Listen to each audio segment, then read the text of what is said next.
Hi, Linda Aronson here. I'm going to be talking today about a film called Spy Game, which has Robert Redford and Brad Pitt, and they are two CIA agents. Redford is the control, and Brad Pitt is the person on the ground, the operative, who is a bit of a maverick. Now, the interesting thing about this film is that it uses double narrative flashback, and it ticks all the boxes, but it doesn't work. And I was puzzled watching this because the problem about it was that it was, I'm sorry, for me and for the people with whom I was watching it, it was boring. Now, I know not a number of people like it, so I'm not disrespecting that, but I found it boring. And the thing about this is I'm not trying to get cheap shots on a film that I don't think works. It's about how we as writers can actually learn from this.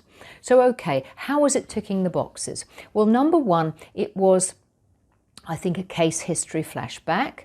It's one of the models that I talk about in my book, The 21st Century Screenplay. Okay.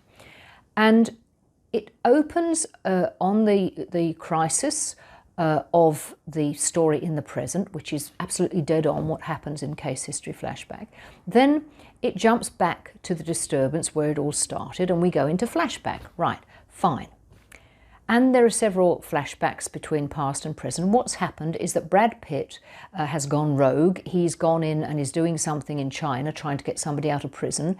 The CIA doesn't know about it. Redford is very attached to Brad Pitt and wants to help him get out. And Robert Redford is trying to avoid the CIA just disowning him. He wants to get Brad Pitt out of there. Okay.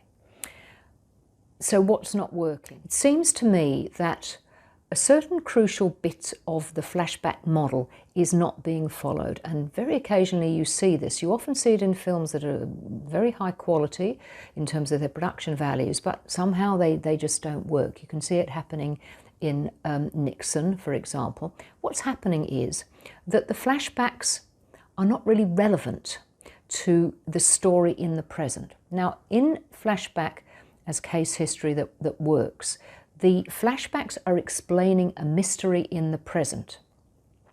Okay.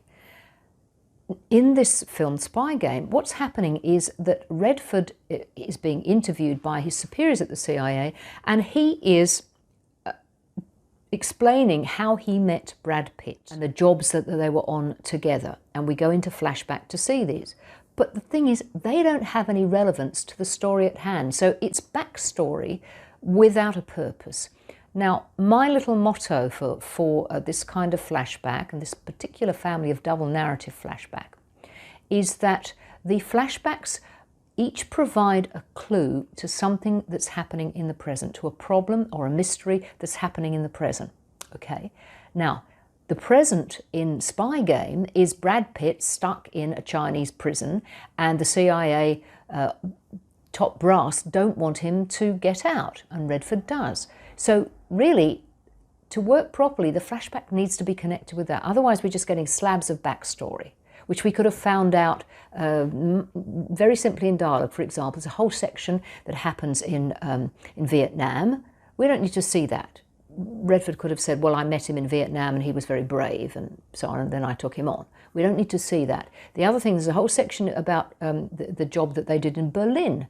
And again, that doesn't pay in any way into the story in the present, except that it builds their friendship. But we can do that much faster. So to conclude, what I think is not working is that the flashbacks are not relevant. We should have started, as the film does start, with the climax just before the end of the film, where Brad Pitt is stuck in this prison in China, and then we should have gone back to the start of that particular story, and Redford should have been involved in that. I suppose the reason that they were going back to the other jobs they did was because otherwise Redford would have just been stuck in the office talking. So then you get this whole issue of, well, did you really need flashback in the first place? Could we not have just done it in some other way? Anyway, that's my particular take on that film.